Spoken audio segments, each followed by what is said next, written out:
Bon week-end chez vous, mesdames, messieurs, et bienvenue à cette grande édition du journal. Le 37e sommet de l'Union africaine s'est ouvert à Addis Abeba en Éthiopie sous les thèmes Éduquer un Africain adapté au 21e siècle. Le chef de l'État, Félix-Antoine Tshisekedi Tshilombo, a marqué de sa présence à ces sommets tenus sous les multiples crises et guerres dans les continents. Autre détail dans ces papiers commentaires de John Mukadi. C'est face à un continent en crise multiple dans plusieurs régions que s'est ouvert ce samedi le 37e sommet de l'Union africaine à Addis Abeba, la capitale éthiopienne.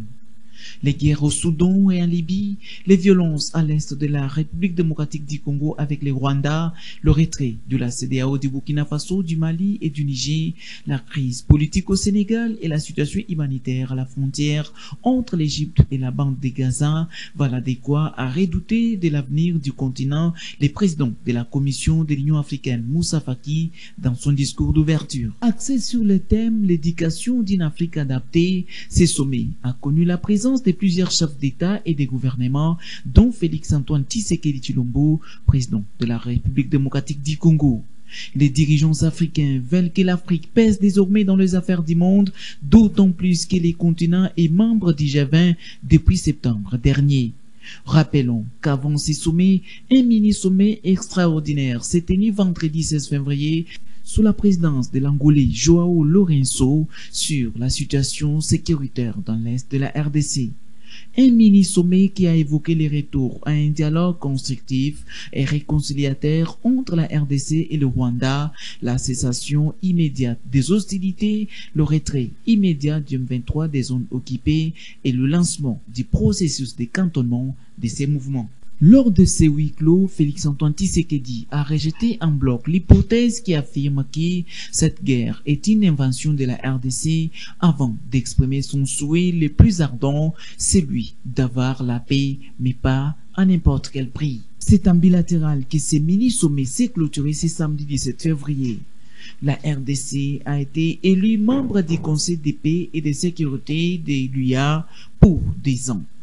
Invité spécial de ce 37e sommet de l'Union africaine, le président brésilien Lula Silva a interpellé la conscience des Africains, les appelant à un partenariat stratégique privilégiant les continents.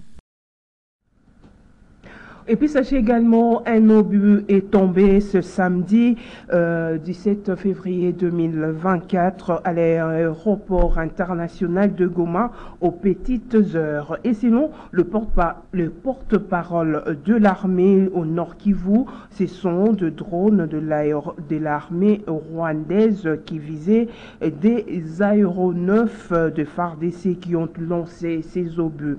Il précise néanmoins que deux avions civils ont été endommagés. Suivez le porte-parole des FARDC au Nord Kivu. Chers amis de la presse, nous avons tenu à vous informer que dans la nuit du vendredi 16 au samedi 17, à 2 h du matin, heure locale, les drones d'attaque de l'armée rwandaise qui ont quitté bien évidemment les territoires rwandais ont violé les limites territoriales de la République démocratique du Congo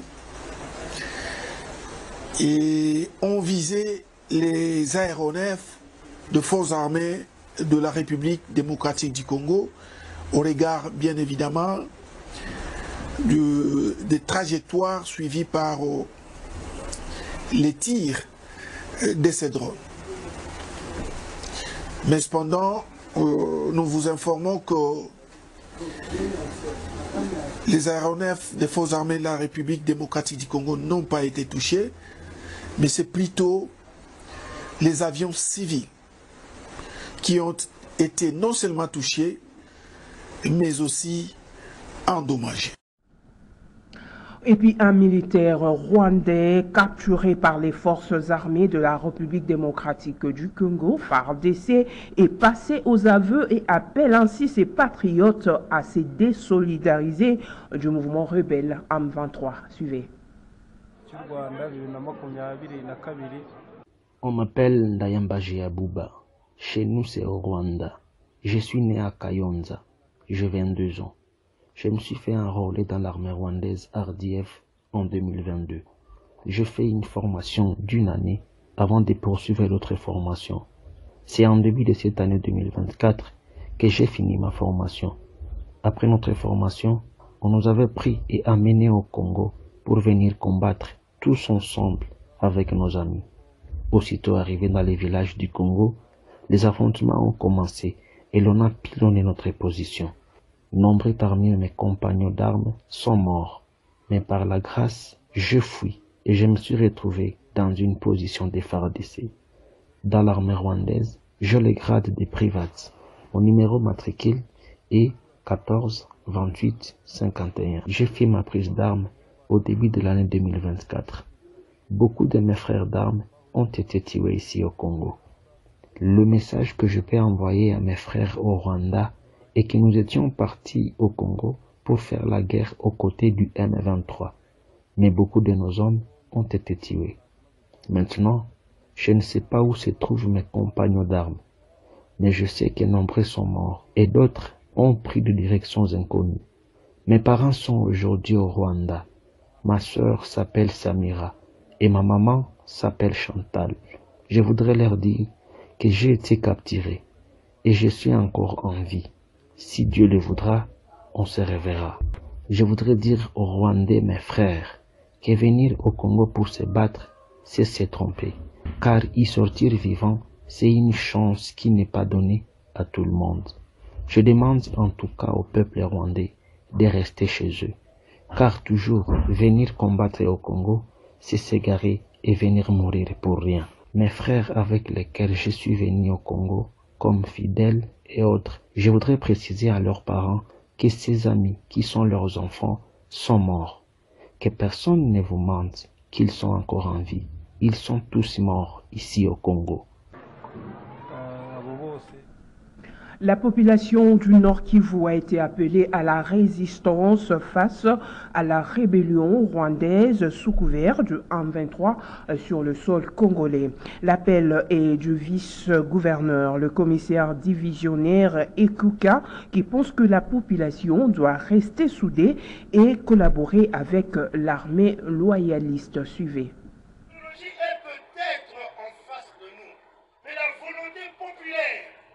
Et la volonté de ne pas céder est de notre côté. Lorsque nous, la population de la République démocratique du Congo, à commencer par celle de Goma, à commencer par celle de Beni, de Bouchou, de Massissi, de Niragon, nous disons non, ils ne feront rien. Ils ne feront rien, ils ne feront rien.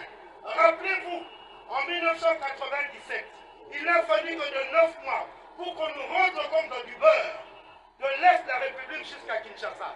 9 mois. Aujourd'hui, ça fait 2 ans, on n'a même pas encore la totalité de Bouchou. Il y a encore moins Massissi et Niragon. Mesdames et messieurs, quand vous dites non, ce sera un non. La République démocratique du Congo nous appartient, ça n'appartient pas aux autres. Vous voulez venir chez nous, demander en bonne et due forme. Les conditions sont établies dans la Constitution, dans tous les documents officiels. Et vous vous établissez.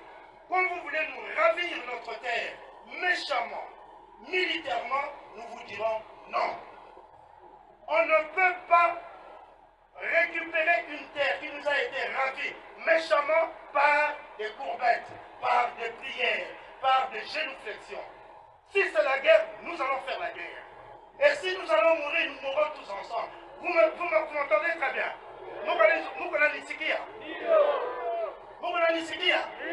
Quand vous nous faites la guerre, nous allons faire la guerre. Exterminez-nous et venez, mais vous aurez des pertes également.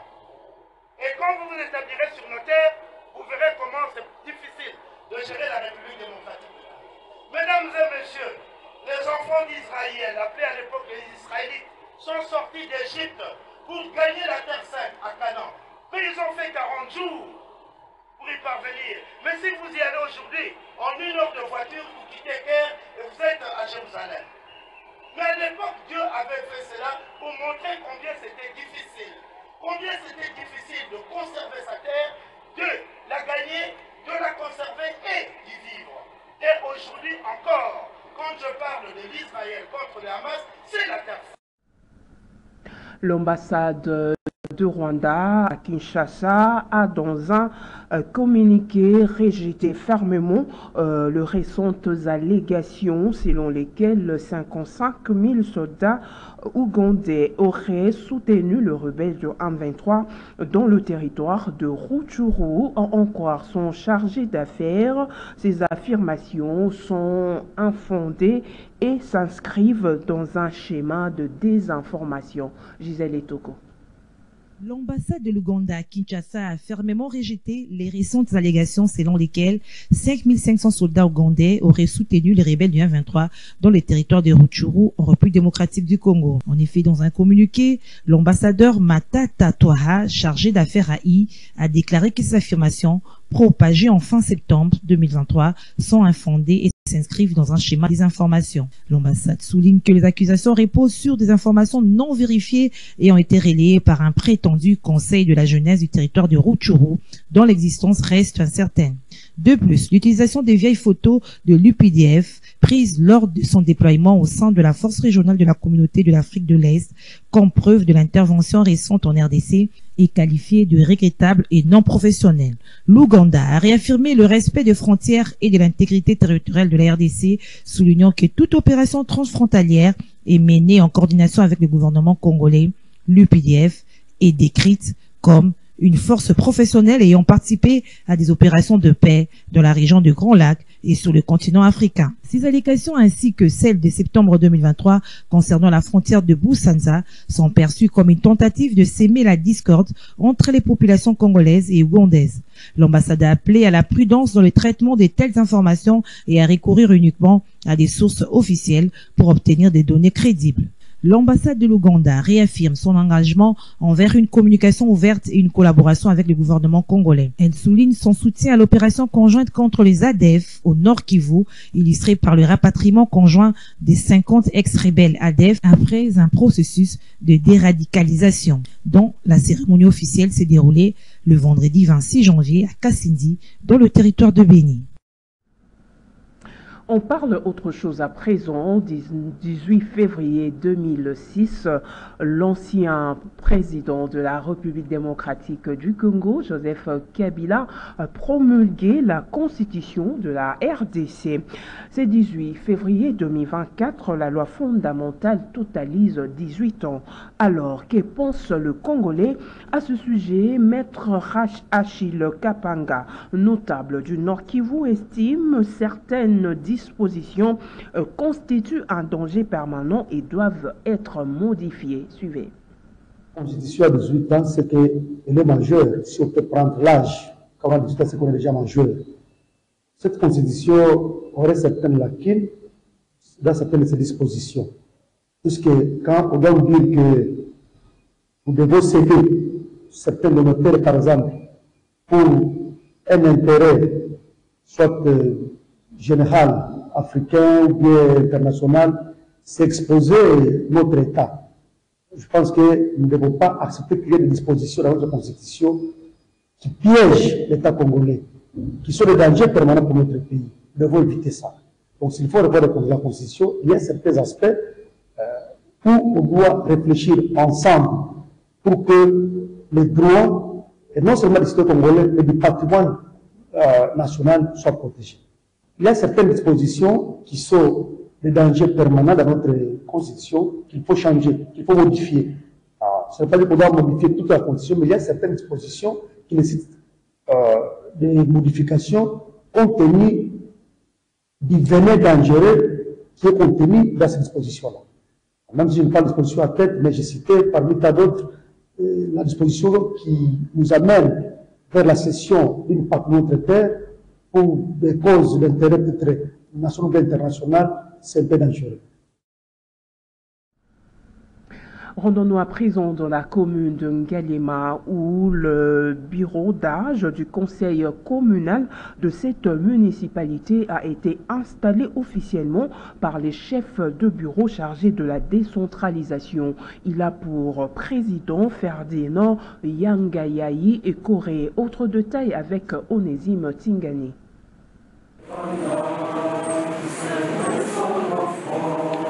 C'est le chef de bureau de la commune de Ngaliema, M. Imbanda, qui a procédé à l'installation du bureau d'âge du conseil communal de cette municipalité.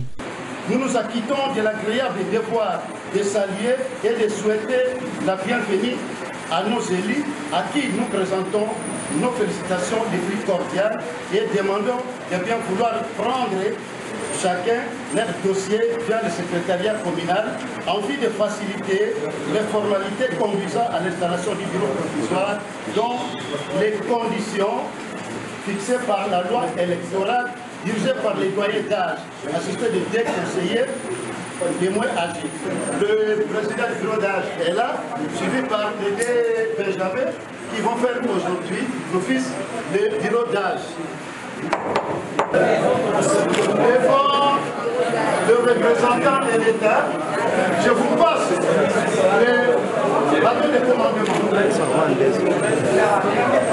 Le conseil communal d'Ngalema pour président du bureau d'âge Ferdinand Yangayayi Corée et 2 Benjamins, à savoir Mokoko Manoka et Chibwika. Ils ont pour entre autres tâches la validation des mandats, l'élaboration du règlement intérieur et l'installation du bureau définitif. Notre rôle dans les jours qui viennent sera de procéder à l'élection du nouveau bourgmestre et des membres du bureau communal, mais surtout de valider notre mandat et d'examiner et adopter le projet de règlement d'ordre intérieur. Durant notre mandat, nous vous demandons de faire preuve de savoir-faire afin de redorer le blason thermique de notre commune qui est le patrimoine de la République démocratique du Congo. Nous vous demandons d'œuvrer pour l'élaboration des bonnes lois, pour l'éradication de la corruption sur toutes ses formes et autres mots qui touchent la population de notre commune. Nous devons donc avoir constamment à l'esprit que les électeurs d'Ngalema qui nous ont donné leur confiance nous regardent et nous jugerons par rapport à notre bilan après 5 ans. Le président du bureau provisoire du conseil communal d'Ngalema, Ferdinand Yangayayi Corée, s'est dit conscient des attentes de la population de cette municipalité, étant donné que beaucoup de défis sont à relever. Et pour terminer, lutte contre le phénomène Kuluna dans le district de Moamba. Le commandant de la police de ces districts, le colonel Freddy Lifenge, a organisé un bouclage la nuit du mercredi à jeudi dernier afin de mettre la main sur ces inciviques qui perturbent la quiétude de la population. Plus de 153 jeunes délinquants ont été interpellés. Suivez.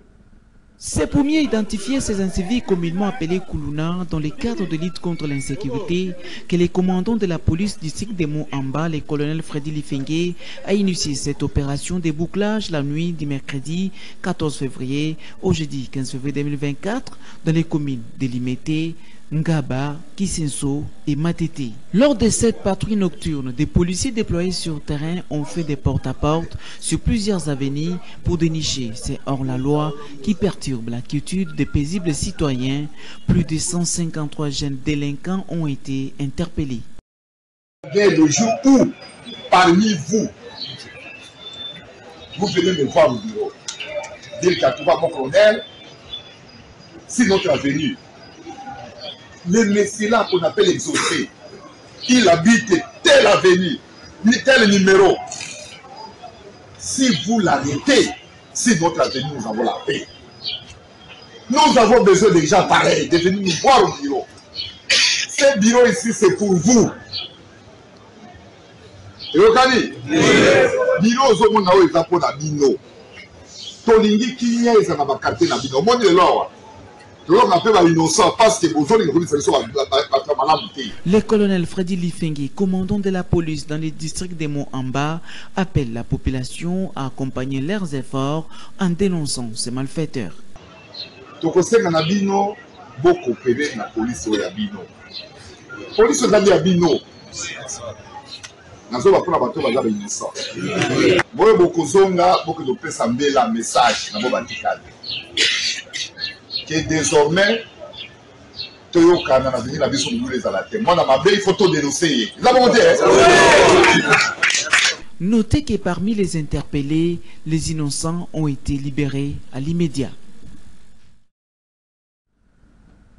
Mesdames, Messieurs, ce journal est terminé. Merci de votre aimable attention et bon week-end chez vous. Au revoir.